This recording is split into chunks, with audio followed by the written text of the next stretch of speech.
Maintenant, dans cette partie, nous allons dimensionner les poutres et il sera question d'analyser les différents poutres avec les charges y appliquées, afin de déterminer la poutre la plus chargée et la poutre qui est la moins chargée pour facilement dimensionner l'élément. Donc, on passe déjà en vue 3D pour visualiser l'objet et déterminer quelle est la poutre la plus chargée ou la moins chargée. On va commencer par les londrines du bas. D'abord, on va d'abord matérialiser la répartition des charges, la poutre la plus chargée ou la moins chargée. Donc, vous allez venir dans Résultat, vous allez prendre diagramme de barre. On va d'abord décocher les réactions qui apparaissent à l'écran. Une fois qu'on a décoché les réactions, on va aller dans les déformés. Non, mais d'abord, on va prendre NTM.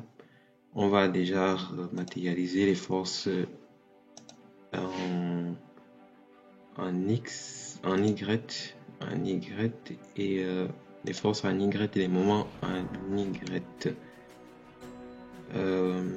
Ok, on sélectionne le moment en Y, les forces en Y, on applique pour visualiser à l'image.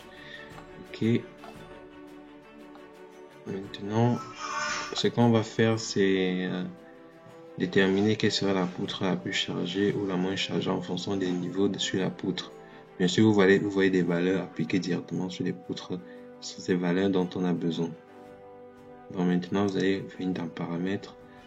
On va prendre, je vais différencier, Description. Ok. Là, remplissage, pas de problème, on valide. Prénom, on va se positionner en projection. On va prendre le cas, par exemple, de l'étage 1, donc on se base en projection. Et on change la valeur ici du niveau, on prend étage 1. Donc une fois qu'on est positionné à l'étage 1, on va refaire l'opération pour mieux visualiser quelle sera la poutre la plus chargée, la valeur de la poutre la plus chargée et la valeur de la poutre la moins chargée. Mais il est souvent conseillé de dimensionner, d'obtenir le calcul de toutes les poutres. Mais je vais vous montrer un exemple. Si vous êtes dans le cadre d'un projet avec des poutres secondaires et des poutres principales ou des poutres qui se répètent, qui ont les mêmes dimensions. Vous avez au niveau, vous prenez résultat, vous prenez diagramme de barre. On va sélectionner moment de force et les forces et les moments. On met appliquer. Une fois que vous avez sélectionné les moments et les forces, vous avez appliqué. Maintenant, on va visualiser le point rouge, c'est le point qui représente la poutre la plus chargée.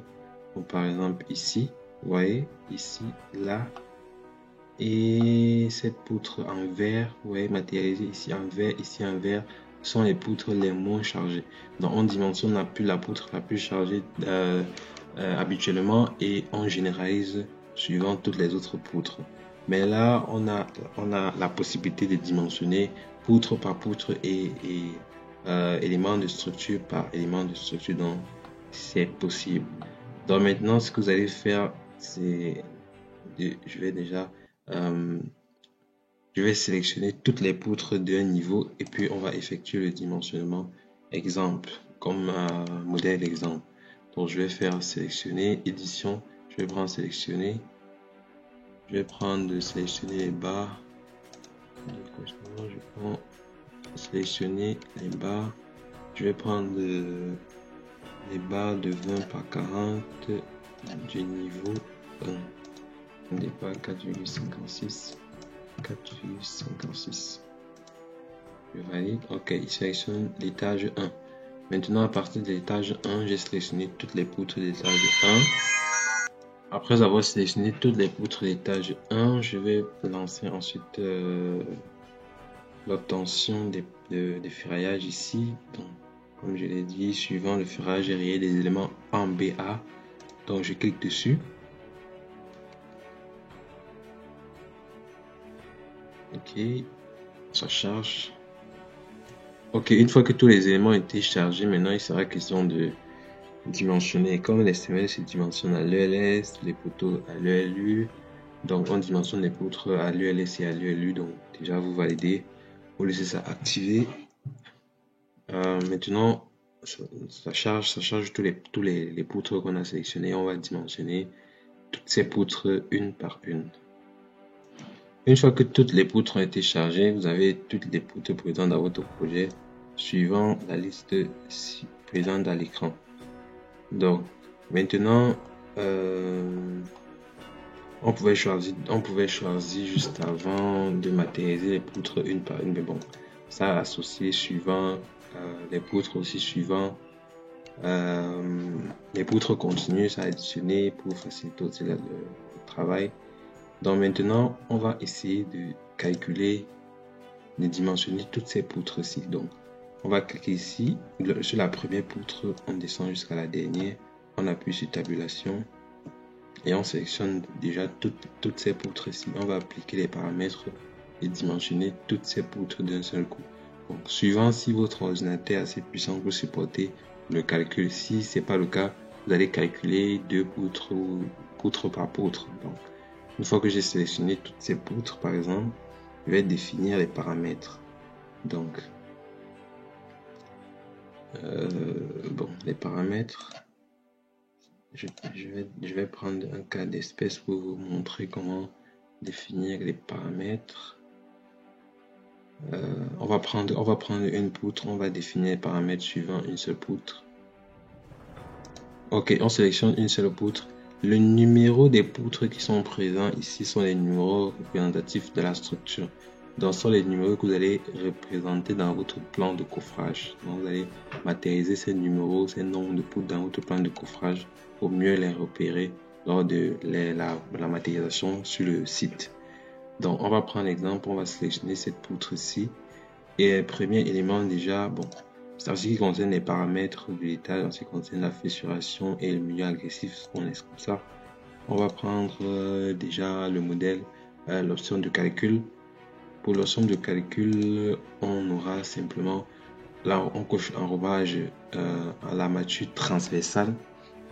On garde armature inférieure, latérale et supérieure à 3.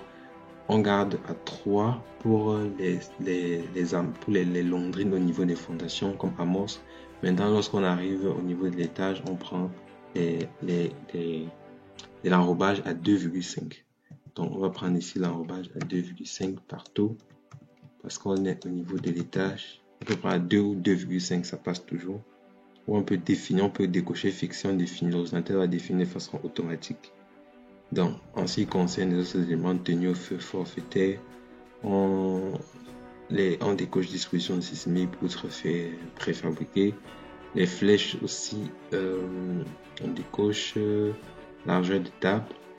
En ce qui concerne le béton 25, acier longitudinal HA400, vous pouvez prendre HA500 en fonction de la solidité de la structure que vous voulez obtenir. On coche tout ici. Transversal RL. Les transversales sont les cadres qui sont LL235. Armature additionnelle HA400. On laisse tout cocher. Le ordinateur va se charger de définir si ce sont des fers de 6, fers de 8, etc. On valide. On passe à la définition du ferraillage ici. Disposition du ferraillage, on prend premier général, on prend déjà par travée. Le ferraillage est défini par travée, pas par fil. Je préfère définir par travée. Reprise de bétonnage automatique, ferraillage longitudinal, fer de 12. On définit le ferraillage fer de 12 pour les poutres. Bas à droite, ici on prend tout encadré 8. Bon, on laisse ici intermédiaire appui. On part à niveau d'inférieur. On va prendre automatique. Nombre max de filants, 4 filants. Nombre max. On verra si l'ordinateur décide autrement. Donc, en fonction des armatures additionnelles aussi.